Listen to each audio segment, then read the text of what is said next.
Today's episode is a soulfully woven conversation on reverence, remembrance, and sacred resonance. I'm honored to be joined by the extraordinary Nicola Lipscombe, a weaver between worlds, a guide of awakened awareness, and a voice of feminine wisdom. Nicola brings a rare alchemy, a background in science and pharmacy, decades of experience as a leadership facilitator and speaker, and a deeply personal path of spiritual awakening. Her work bridges psychology, presence, and the sacred, and it invites us to remember who we truly are and reclaim our connection to the life force that flows through everything. In today's conversation, I'm going to ask Nicola a lot about the Crone archetype. We're going to explore remembrance, not as nostalgia, but as a sacred act of reconnecting to the truth. And we're going to dance with the idea of resonance, what it means to lead and live in tune with what's real, what's alive, and what's sacred. So let this be a safe pause for you, a breath, and a remembering. Let's welcome Nicola. Thank you so much for joining me on the show today. That was beautiful. I feel so chuffed, honored. Thank you. I think that's the most beautiful intro I've ever had. Well, given that you're a personal friend of mine, I feel like I should be able to describe you in that way. Thank you. Thank you so much. All right. So I have been waiting a long time to have you on this podcast. I wore you down, and I've got a lot I would love to talk to you about and get your perspective on. But the first part is that you describe yourself as a weaver between worlds. And I'd Mm. really love for you to share what that means to you and how you started to inhabit that as part of the way that you live your life. The weaver, the term was actually gifted to me. It wasn't something that I originally came up for myself. I had somebody ask me essentially to MC a day. And what they asked for was, could you be the weaver to weave the day together, to weave connection between the participants, to weave the content and link it together and weave the whole day as a tapestry. And I loved the term as being a weaver. And then I kind of extended that to be, it's not simply weaving between content between people. It was the idea of weaving between and together the head and the heart, and then adding the spirit, and then the idea of you're weaving between the physical world, the emotional world, the energetic world, the spiritual world, the world of matter and mystery. I think I used to say science and spirit. Now, I guess what resonates more with me is the world of matter and the world of mystery, being able to go between the two, being able to link the two, being able to bring people, particularly in coaching, who are very heavily in the material world, and open them up to the idea of something beyond, something transcendent, something transpersonal, something bigger than themselves, whether they actually have any particular faith or not. The idea that we are more than the physical manifestation that we see in this moment. Yes, and I love that it was gifted to you. It's almost it sounds like it was a little bit of an awakening for yourselves as well, for your soul to go, oh, I am, I am this. And then you stepped into it, which takes courage, doesn't it? It does. And what you're pointing to or alluding to as well is the power in being witnessed in your truth. And sometimes we don't see our own light, and you are beautiful at highlighting and illuminating for people their own light as well. And that moment where somebody saw me as a weaver across across a whole lot of things was just a moment for me to see myself in a different light and go, and often it's that witnessing that helps you to believe in something about yourself when somebody else sees it in you and then has the courage to point that out to you, and then you have the courage to sit with it, and if it really sits well, own it, which is what I guess I have done with this. Yeah. Yes. And so, when you look at your career history, can you see how your specific set of skills is a weave as well? Like, how does that play out now into the work that you're doing? Like that combination, do you feel like it's a special weave just for you?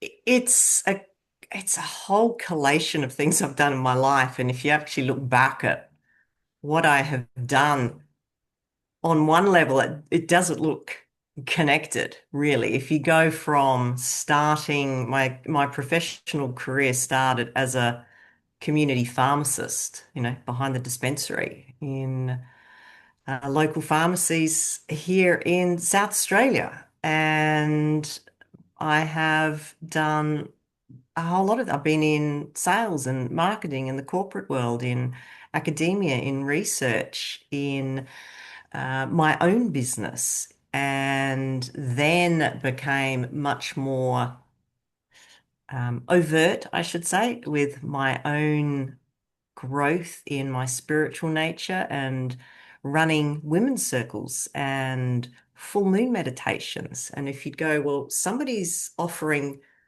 mythopoetic meditations online with a full moon. But by the way, she's got a pharmacy degree. Never the two should meet. It doesn't gel, and it's not something that was a conscious evolution. I wasn't 25 going, I know what I want to do. I want to run women's circles, and I want to dive into the divine feminine, and I want to give voice to poetry that just emerges from me. That's not something that my 25-year-old self was remotely conscious of. It's been an evolution. And as I've evolved, I've also gone through the journey of wanting to essentially cut off those parts. I went through a stage where I felt that in order to be able to step more into an intuitive path, one had to deny the intellect. And so then I've kind of come full circle to go, you transcend and include, you evolve and bring along everything so that it becomes, in, Jung's terms, that real individuation and integration.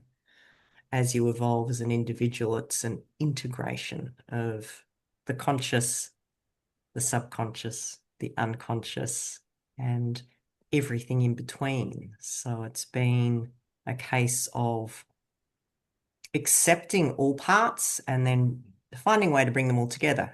And that's been a very interesting journey of being able to be in an academic space, for example, and bring in practices that are more soul oriented, and then being in spaces where they are more spiritually, energetically attuned spaces, and not trying to suppress quite a honed intellect I have after being on this earth for 58 years. So acceptance has been a big part of that, and allowing myself to express all aspects. Yes, I love that so much. And it doesn't, it doesn't always have to make sense. Like, following a path and then ta-da, here we are. Life has twists and turns, but all of it has had its place and all of it has had a way of igniting more of the truth within you for it to be expressed. And I feel like I came in at the best time with you because I was able to appreciate it so much more given what I had been through. And so when I saw that you posted on LinkedIn, you posted a poem, and I saw that first. And I was obsessed with you after that. I was like, oh no, like I just need to know this lady. I don't like I'm just going to impose myself there because this is this is someone very unique, and um the intellectual part of you and the background that you have with academia and all of that, I I love that the most because I think a lot of people believe that in order for you to be open to more soulful work, spiritual work, for example, that you have to throw out the bath with the bathwater. But it isn't that. Actually, um a lot of your methodology, a lot of your teachings, a lot of what you bring in and weave in to your women's circles and the other work that you do is a combination of the academia, of that beautiful psychology and understanding at such a deep integrated level, mixed with everything else that you open up to. And it's that combination that I feel is really your superpower, and is why it stood out to me as well. I just felt like it's a really great way to build trust with people because no matter where they are on the scale of things, whether they're only a little bit sort of interested in the spiritual or when they're fully fledged like myself, people can find their way with your work. And I feel like that's a very challenging thing to do, but you do it with grace and you do it with ease. And yeah, you stand, that's, you stand out that way. Thank you. Thank you. I have noticed that I do draw um, cognitive people into my realm that are a little curious.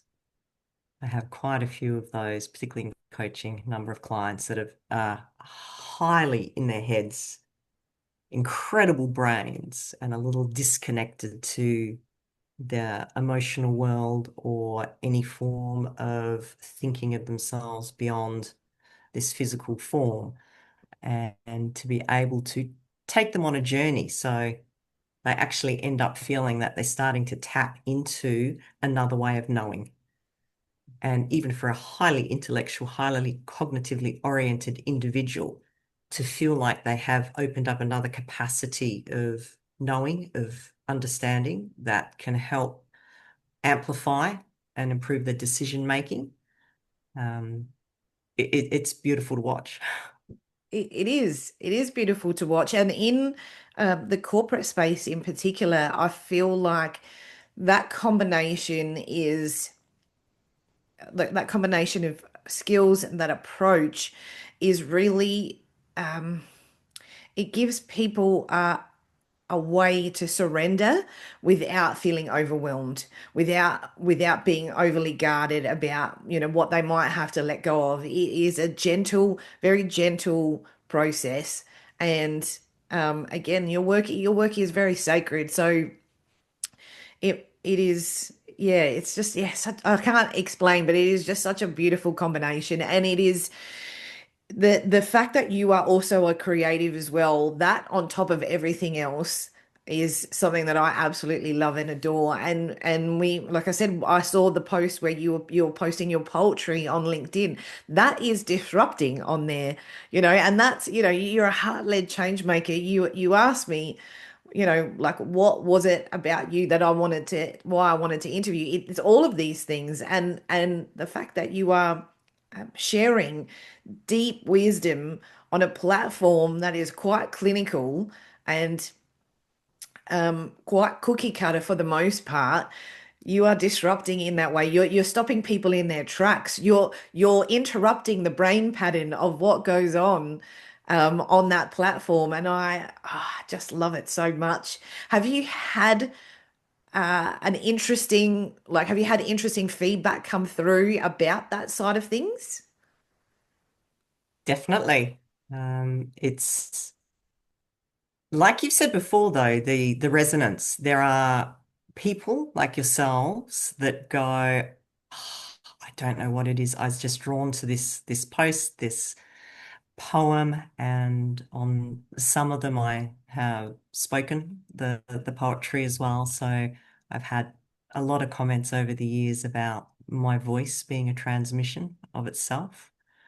And again, that's not something that I came up with myself. It was more than one person that over the years has said to me, it felt like a transmission, Yeah. particularly when I heard your voice. It wasn't the words, there was something within that poem that moved me, landed, resonated.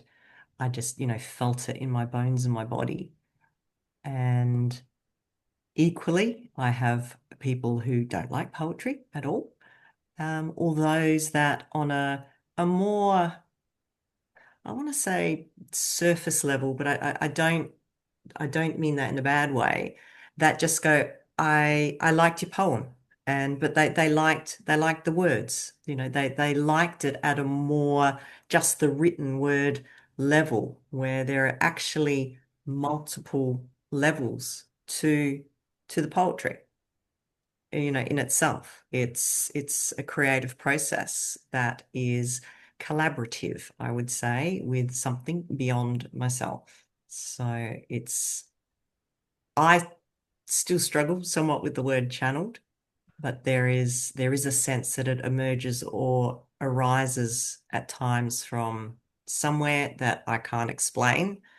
And I have my own personal creativity that combines with that. So, like a download and a creative process that goes alongside. And there's a real deep sense of knowing when the poem is complete. I get a real bodily yes that is a felt sense that goes, that piece, that message, that transmission is complete. And occasionally I know it hasn't been complete and I have felt that. But at the time, it's like for whatever reason, I decided I wanted to post something or I wanted to move on. And it's like I post something and I know it's not complete as well. And I found that interesting to learn and trust myself to know when things are done or not. And the greatest responses I've had with people, or the most profound responses, it's like I knew there was something about that I knew that it was right. It just felt so right to me. And I would get feedback from people. And even the memory that comes to mind to share with you and your listeners now is I went on a retreat once that had an equine component as well with horses. And I had a really deep connection with this absolutely gorgeous chocolate brown horse called Romeo. And we had actually done yoga and meditation in the morning as part of the retreat before we went to spend the afternoon with the horses. And in that deep meditation, I had an image, a vision, if you want to say, of this horse head coming over my shoulder.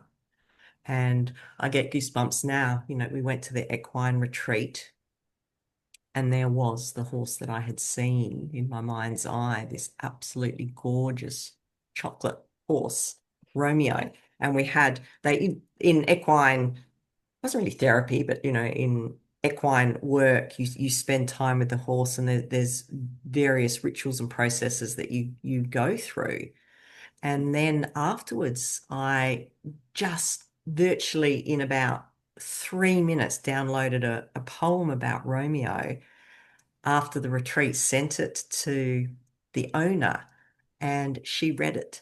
She read it to her horse. She read it to Romeo, and he came up and listened to my poem as well. So I haven't been back to see Romeo, but there's experiences like that logically don't make a lot of sense, but we get these connections, we get these downloads. My poetry has been a big part of that, and it captured the energy of the experience and that equine heart and the onus. It was just perfect. Like she couldn't believe it when she read it, and I'd only met Romeo for a couple of hours.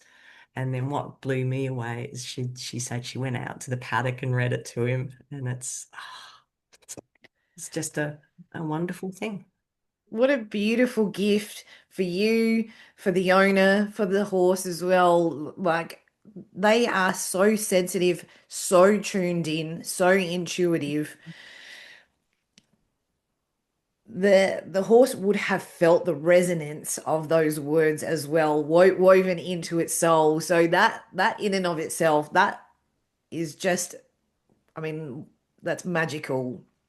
It really is. And I love that you've shared that. I feel like a lot Came of to me. I hadn't thought I hadn't thought about that for. I don't think I've thought about Romeo this year. It was a couple of years ago. So it's actually been gorgeous to think that was just a beautiful experience. And, when I recall that, I've got that sense of his head just there.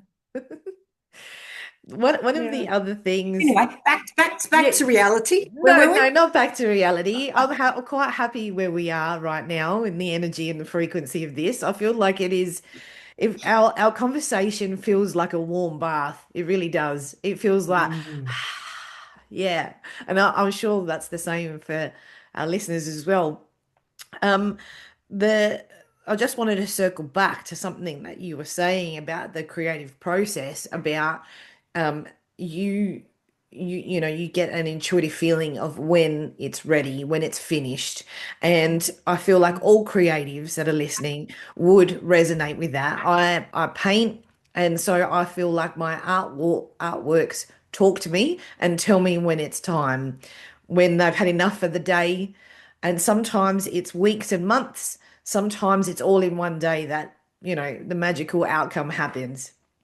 But Yeah. I think all artists understand, whether they're writing music, poetry, whatever the tool is, singing. Um, there is a respect with the divine that comes with that. Like, that that's the process. That there's no forcing.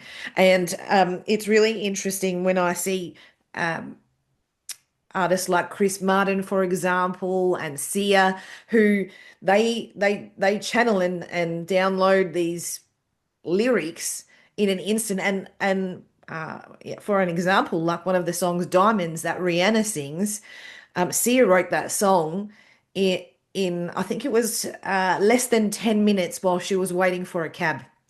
And she just heard the tune, the melody, and she just started putting the lyrics to it. And she did Yeah. that on the fly. And Chris Martin works a lot in the same way. And I think it is when you allow yourself to play in that way and you practice that, it is it is a portal that is sacred just for you. And there is so much in there. It's like a whole, well, it's a whole other universe that is available to you to anchor into, to resonate with, to utilize, to bring those gifts into this world. And I read this post yesterday and it reminded me of something that I just so know to be true. That if the idea comes to you and you don't take the opportunity to do it, it goes to somebody else. And so the It post that I moves on. saw, yeah, the post that I saw was that Michael Jackson felt that the any downloads that he had come through, if he didn't act on it quickly, it would go to Prince. And how he didn't care what he was doing, he went straight into the recording studio and recorded the whatever was coming through, because he knew it would go. He had felt that so many times with Prince in particular. And as an artist, I have felt that. I've had that experience as well. And so I'm wondering for you, does that resonate for you? Do you feel like there have been experiences or poetry even that has come to you as a download and you've just left it or ignored it, maybe at the beginning, and you've seen it somewhere else, and you know that that you had that idea, that concept first. Um, I've had similar feelings, yeah. And I just wanted to say Elizabeth Gilbert, she wrote, I'm trying to remember the book that she wrote about creativity, because years ago she wrote about that concept that the ideas are out there, and Mm, gave examples of books, authors that didn't know each other, that had written very, very similar books, or discoveries in, science across the globe. And it was the same idea coming to fruition. I've had it more in a direction, I guess, that I'm going. And the examples that immediately come to mind was the first business that I created back in 2015, so like a decade ago, was called Powerful Listening. And at that time, I had this real desire and impulse to awaken people to the power of deeply listening to each other themselves. And it was a slog to get people to think that listening was important. They were far more interested in professional speaking and, being able to, and still are, to be able to stand up, speak up, show up, as opposed to listening. And yet now there is a lot of research and there are a lot of books and professional speakers now that will talk about the power of listening. And I let that go after about 4 years of going too hard. And then you see speakers coming through and books being written and going, oh, maybe it's sort of before my time. I trademarked Heart-Wise Leadership, leading from the wisdom of the heart. And then you've got people like Kristen Ferguson writing leadership books around head and heart. So it feels like there have been moments where I have been at, and this, I say this humbly. I don't, mean that I'm brilliant, but that I had a drawing towards something, and then I see it manifest out there in a larger scale. And mm, at the moment around, or even with the poetry, there's Kate on LinkedIn, who's a business poet, and Frank is also there's business poets out there now that go to conferences and collate the essence of the conference in a poet and do a spoken word poetry at the end of the conference. And I'd thought of all these things and offered these things without seeming to get very far. So that's they're the sort of examples that I've experienced. And I think maybe I'm tapping more into the edge of the zeitgeist or the future zeitgeist in that way. And Mary Magdalene at the moment, well, for a number of years now, 3 years or so, she has come much more into my awareness and being, and I've been drawn to research and read books and learn more about, which has been fascinating journey, and coming from a non-Christian background as well. And then seeing there's an explosion of retreats and Mary Magdalene books and oracle decks and courses, and there seems to be a rising of her along with the rising of the feminine overall in the world. mm. Given, That's a roundabout answer. yeah, but given that we're all connected, it makes sense that that's going to happen because we're in a collective together. So in Mm. this beautiful big washing machine situation that we're in, when one person awakens, someone else will as well, and maybe they sort of pop up here and there, and even I mean, even this podcast, Heart-Led Changemakers, the work that I do is heart-led leadership. It is, but it is a rising of the sacred of soul that is coming to life, and we need more than just one person. The world is a big place. We can't serve with just one, and so I love that it is growing, but the ideas and that creative concept I specifically wanted to ask you about because you're a creative, and I know I've got a lot of creative listeners too. I just wondered if they experience the same thing, but it is amusing to me, and I know yeah, I've been on the receiving and I think it also, when you spend time with people, like your close people, I think the same thing kind of happens. I've got a friend who we're like twinning all the time, so much so that I'll have an idea to do, okay, I need to do this next, and have those instructions, and then I'll see, she posted a LinkedIn newsletter and I was about to post mine as well, and I just cracked up laughing because those things continue to happen for both of us, and it is, I think it is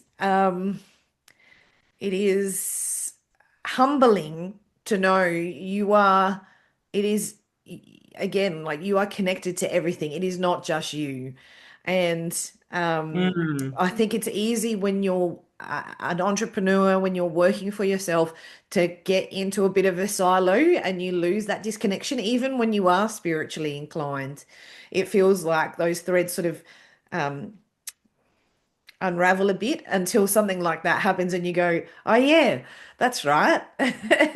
I'm connected to everything, and this is a new way for this frequency to come out, this new vibration, this new way of um,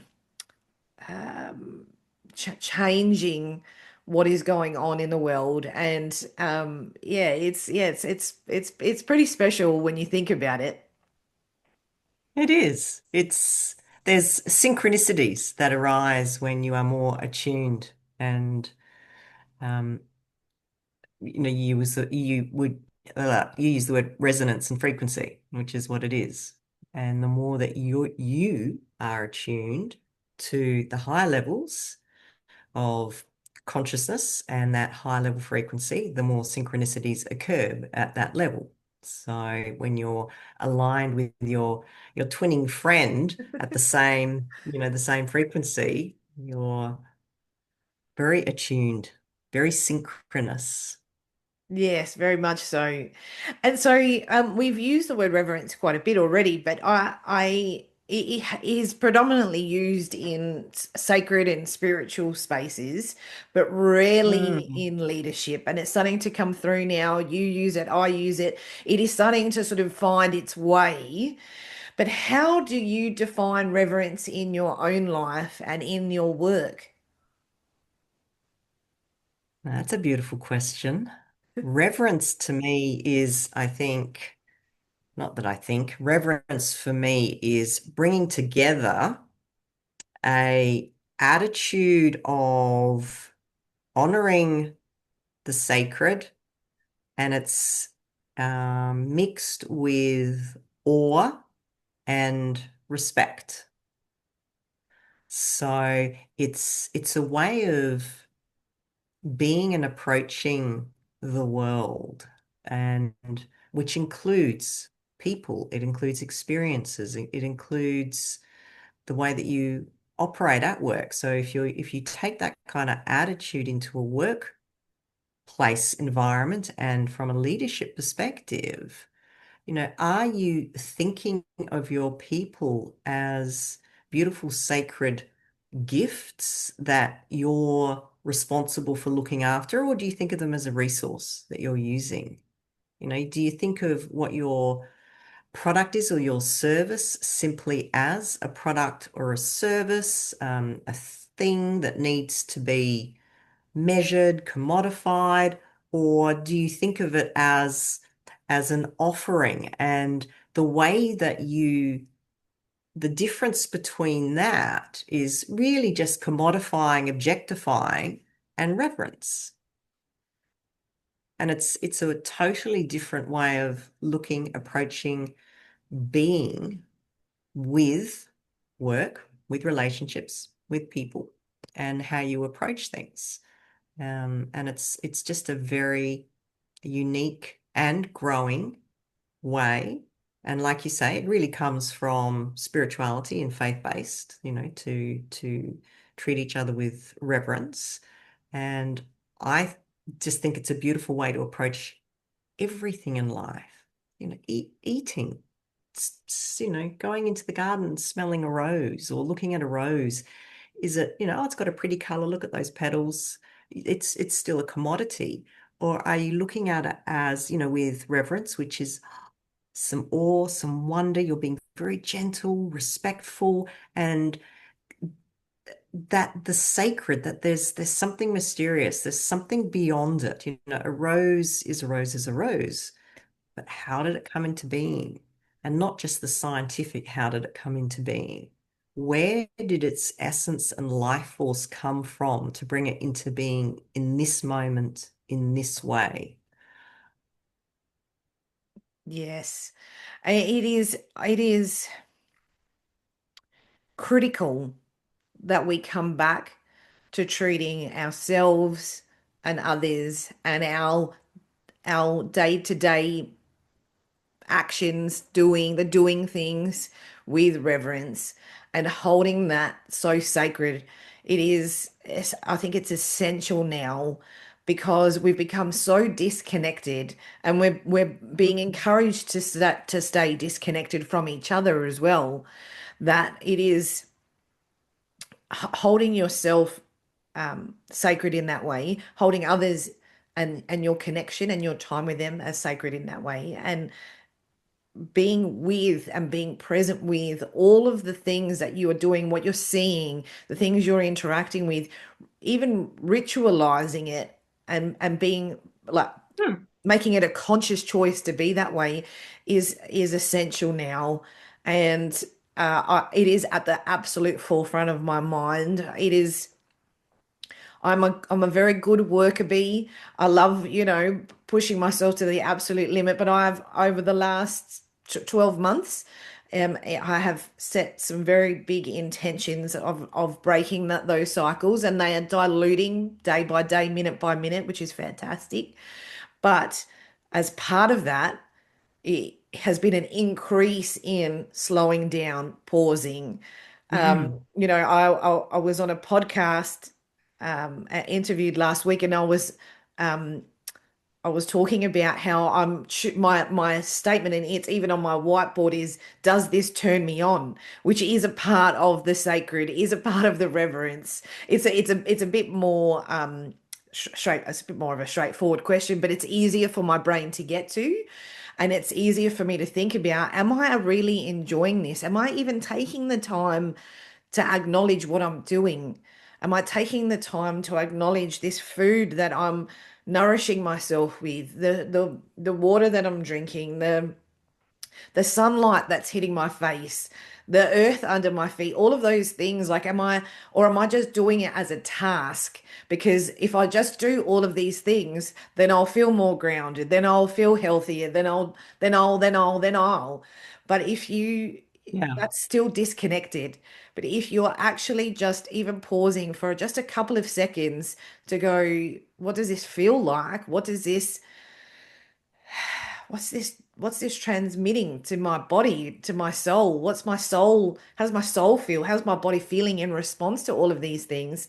That to me is reverence.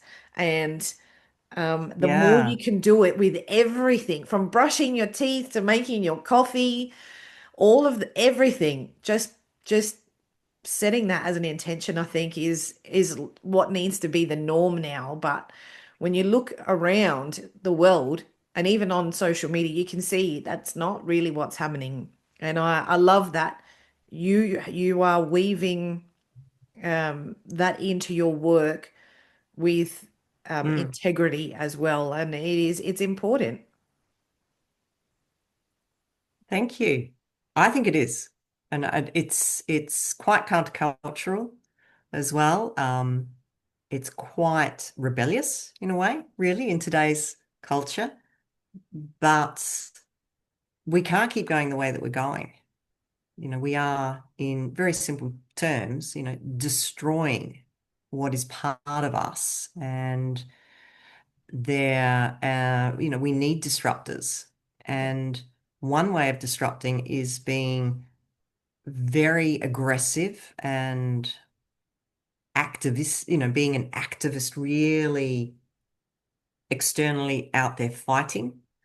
But another way, really, of being disruptive is the more internal, quiet, still, honoring, sacred, reverent rituals that create an energetic space which changes the way people feel and changes the way people, therefore, are likely to connect and operate with each other.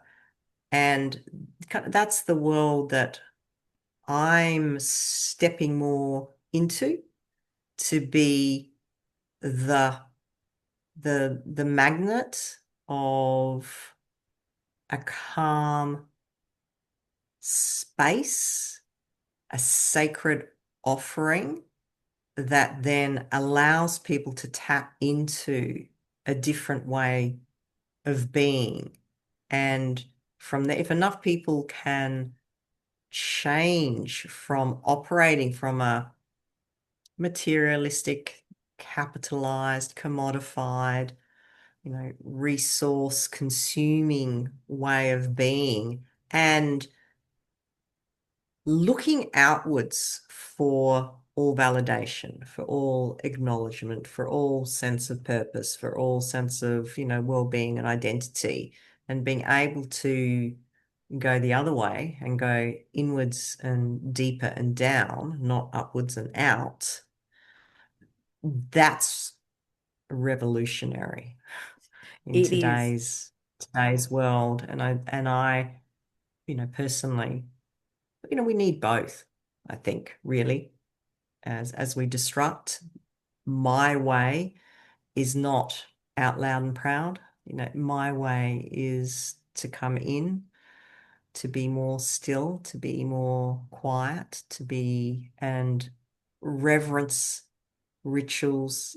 If you look all through history, and indigenous cultures tend to be more, there's a lot that are done within temple spaces, within sacred groves, within, small faith communities, within circles. It can be done, often it's done in community, but it's not done at a massive festival. It's not done at a massive march. It's small groups that are creating space and energetic shift.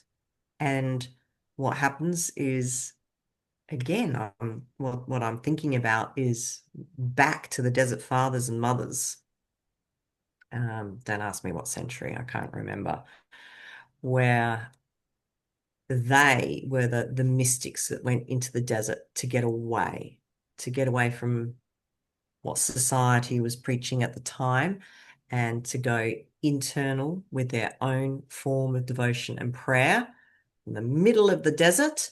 And what happened is people started to come to them. Yep.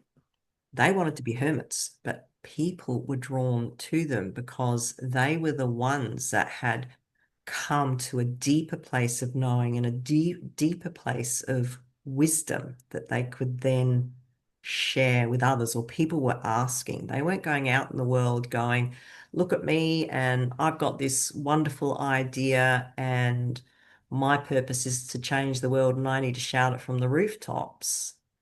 They were doing it. They were doing the work internally to shift themselves and the communities, and that was rippling out by people being drawn to them. And I really personally, uh, I guess that's the way my body operates and resonates the best, is to be receptive and responsive to people, not so much go out there. I have done that a lot of my life and got burnt out. Yep. So my approach, and you do the human design as well. I'm a manifesting generator. So that when I learnt that, it was like, that makes sense. That being receptive and responsive and harking back to the creativity as well. Most of my creativity is in response by and to a trigger. There, I am inspired by something. It can be one word, the color of a leaf, a conversation, reading a passage in a book. Um, I get the inspiration. I don't feel like anything is utterly original for me. There is something that has inspired me, and I have received that and am responding to that. Yes, absolutely. And it is, you're right. You don't have to be an activist. You don't have to be, beating the drum, talking loudly. There are people who know that they are called to do that, to be like that. Hmm. Others are meant to be guides and to do that in a different way. Yeah. But no matter where you are, no matter big or loud, there is a way for you to be in reverence, and you just have to work out what it is for you. And I like that there is power in the quietness as well, because just your presence is disruptive when you're like that. And I love that you use that word. It's a rebellion, and it is disruptive, but just being in that energy is disruptive. You go into a clinical business networking event with that reverence and watch the feathers ruffle in there. And you don't have to say anything at all. They just know, right, okay, there's something is, I'm feeling something, on the inside. But it is it is something to consider and to keep. I think everyone needs to just continue to keep it at the forefront of their mind, because this is Yeah. how you create change. And when the world is going one way, this is another way that you can counteract that side of things. And it makes you feel calm, and it makes you feel fulfilled, but also you feel powerful, because you know the impact and the influence being like that, like how that impacts, and how that changes. Yeah, that change, just one interaction changes everything. It can. And you're also operating from a deeper place of wisdom as well. Yeah. So over time, you cultivate that inner knowing, which we all have, which is a combination of intuition, that inner knowing, it's ancestral. We inherit as well. Depends if you're a Jungian fan, the idea of tapping into the archetypal collective unconscious as well, so that there is a vast array of wisdom, beyond knowledge, wisdom that we have access to. And I think the way the world is going, our ways of knowledge acquisition and operation is not working. Yep. And there is so much complexity, and the pace of change is so rapid. We can't, our minds and our brains can't wrap their head around it, Mm, and we can't predict. We simply can't, not with any accuracy as well. And it's yep. it's driving people insane. Whereas if we can accept that old paradigm of using logic and a linear path, and this is what's happened, and if we do X, Y, Z, we're likely to get outcome C, is no longer working. Yep. And what are we left with? Well, we can go back to there's a deeper wisdom that we can all operate from. And it doesn't mean that we have to completely dismiss technology and intellect and cognition and linear thinking and rationality, but don't preface it as the leader. Don't, it's not working. It's Yeah. simply not. Not what I can see. And the process of being in that operational space means we are very, very disconnected as a human species. We're Mm, disconnected. And this people are yelling this and have been for quite some time. We're disconnected from each other. mm, We're disconnected from other sentient beings. We're disconnected from Earth as a planet and as a sentient being. And when we are disconnected that way and we are objectifying and not being reverent, we then use and abuse. yes. So true. I feel grateful to be having this conversation with you and to bring all of this back to the forefront. And yeah, just it is like we've both been saying, it's critical now. The next thing I wanted to talk to you about, which I've been chomping at the bit for, is to talk about the crone archetype because I don't get to talk to Yeah. many people about this side of things, and it's not really spoken Um, about still. It is there's elements of it being spoken about, but not really.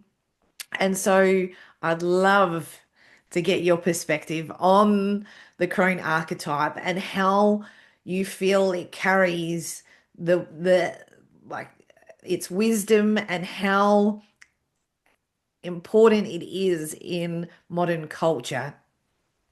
mm. Well, I think that she is the archetypal energy that the world needs at the moment. The crone, she's part of the triple goddess, which has been around for eternity. The maiden mother crone is the kind of the traditional passage of life.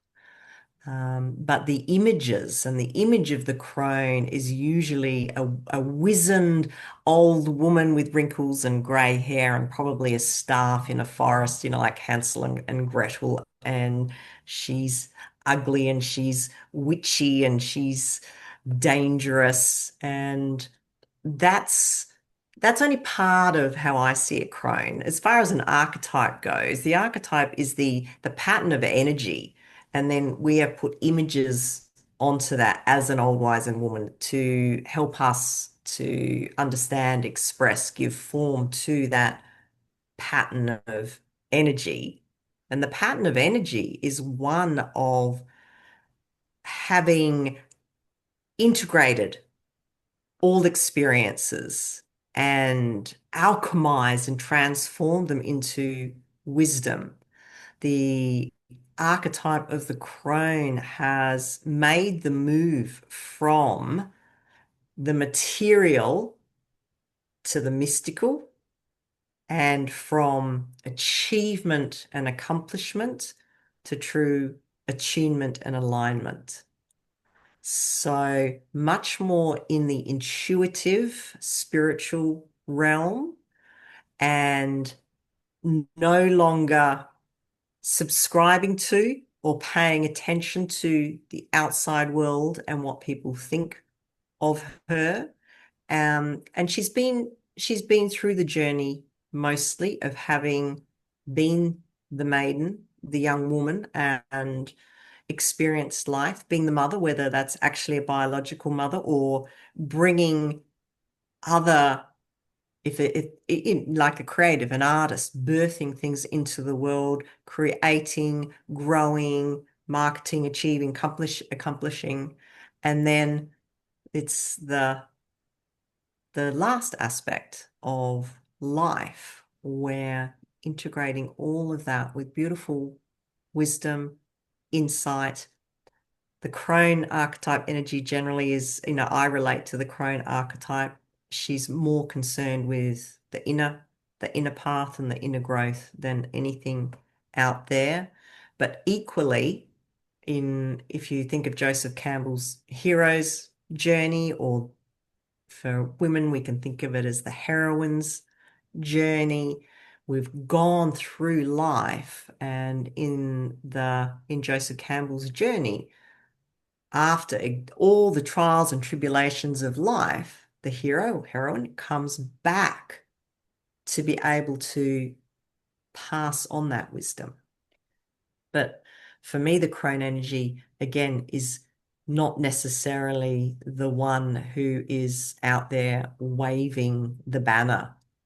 She is the one who's quietly sitting there, like like the Oracle of Delphi, where people come, the old priestesses, people would come and ask, for the wisdom from this woman who knew so much, was really tapped into who she was highly intuitive, was highly spiritually attuned to, in some cases, the spirits and the other world, and is able to bring that wisdom back. But I like, you know, what is, Clarissa Pinkola Estes, the author who wrote Women That Run with Wolves, and a number of other, books as well. And the crone can have, in her writings, and that the crone can have,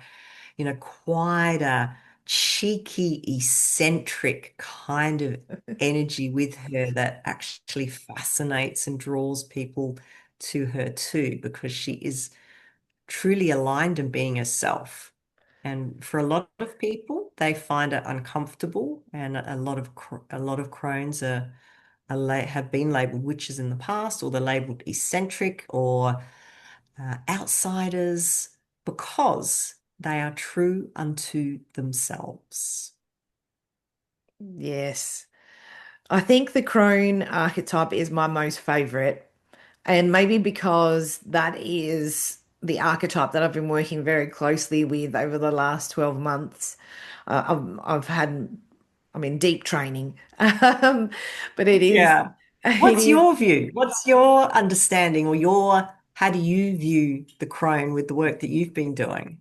I feel the same as you. How you described it is the way that I would describe it as well.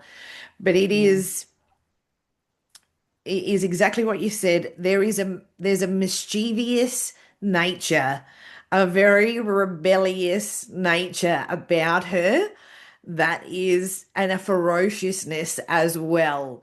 So Mm. it's not, that archetype is not for the faint-hearted. You have to really trust yourself. You have to let go of all of the um, guilt programs, the the programs around being judged have to be dismantled in order. What I found is that those things need to be dismantled in order for you to really embrace and step into the crone energy.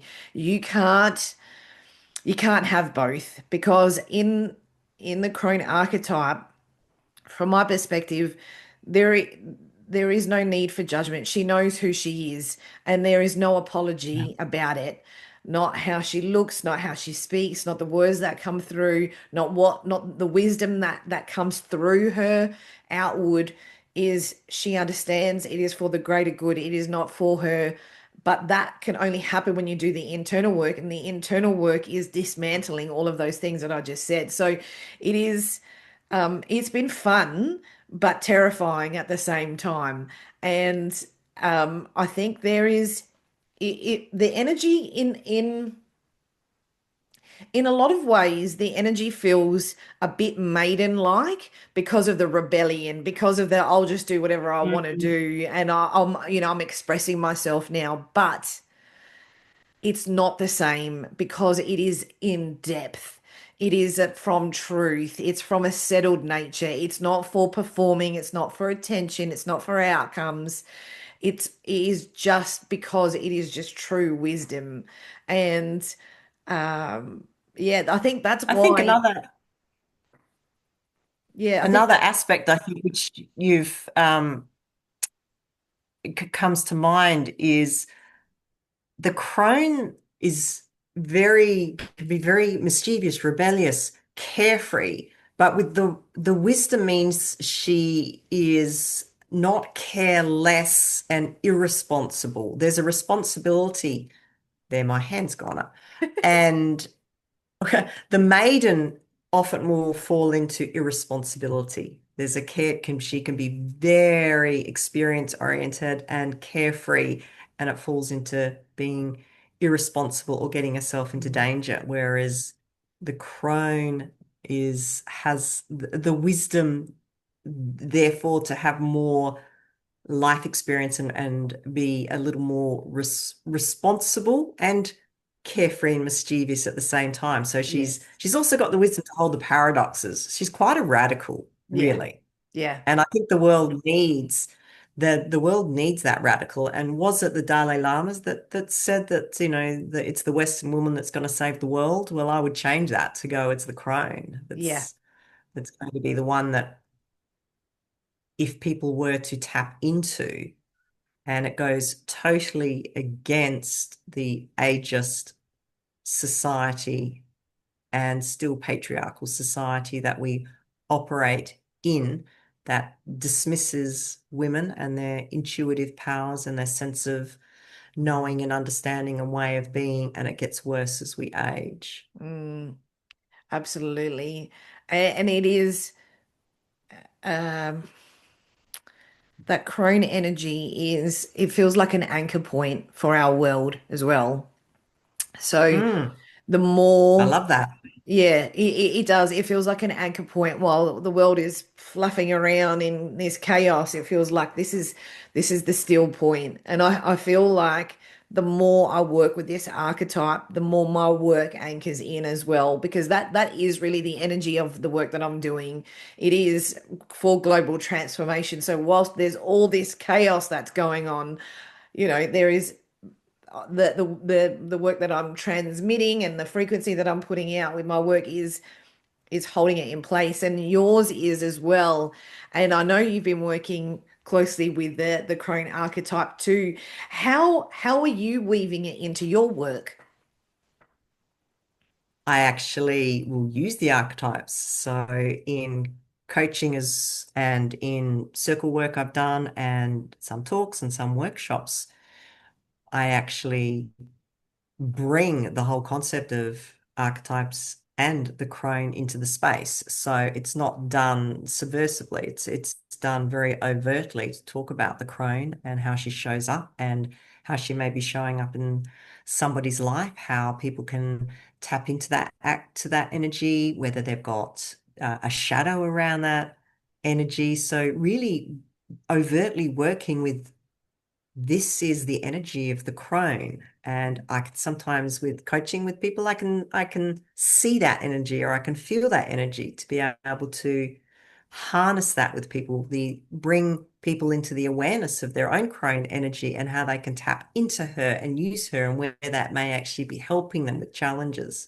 in their lives. Mm, I love Hmm. that. I love that so much. If you could whisper one thing in the hearts of today's audience and today's leaders, particularly those that are at a crossroads, what would it be?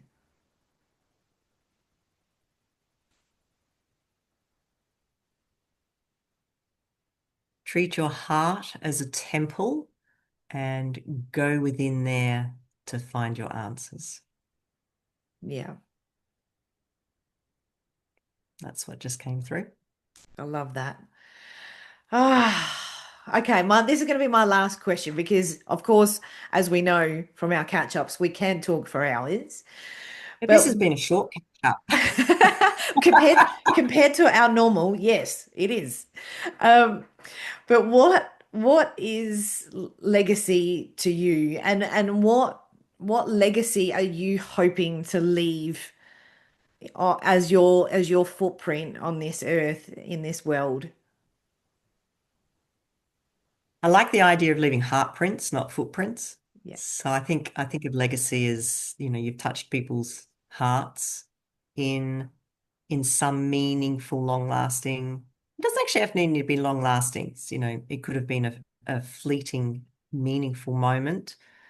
And I think for my own, like if I had a personal legacy of what I was hoping to to leave for people is that they, by spending time with me or coming across me, that being able to have the courage to go within and remember and just be who they are, and then be able to travel the world as they are. And if I've had some part in giving people the trust and the courage to go, I spent that time with Nicola and my life has shifted because I can actually just be me and I'm happy being that. And it's created this ease and flow in my life. If I can just have a small part in transmitting that for people, whatever few words we could condense that into that. Maybe remembrance, Yeah. reverence and remembrance for people. Yeah. I think they're the right two words, remembrance and reverence. And your work is sacred. I have loved our conversation today. That's an understatement. And I appreciate very much that you decided to join me and to open up our personal conversations into the big wide world, because it is one of the reasons I started this podcast is because I was having these personal conversations and I was like, this is a disservice. Other people need to hear what we're talking about because it's too good. I And it remember. is. And I feel like this.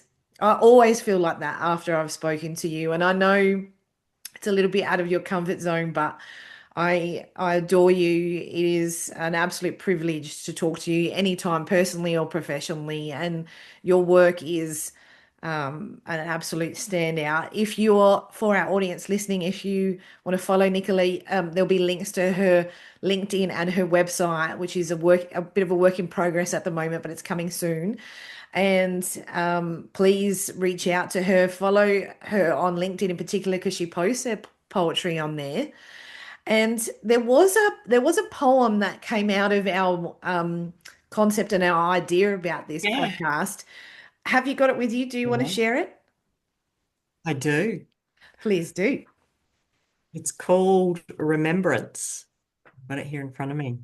Remembrance, a quiet truth drawn forth, recalled, ancient pathways awakened, no longer forestalled, furrows revealed as earth is returned, a verdant replanting of all that was spurned, the holy, the sacred, the vessel, the seed, the wise ones, the crones, remembered, revered.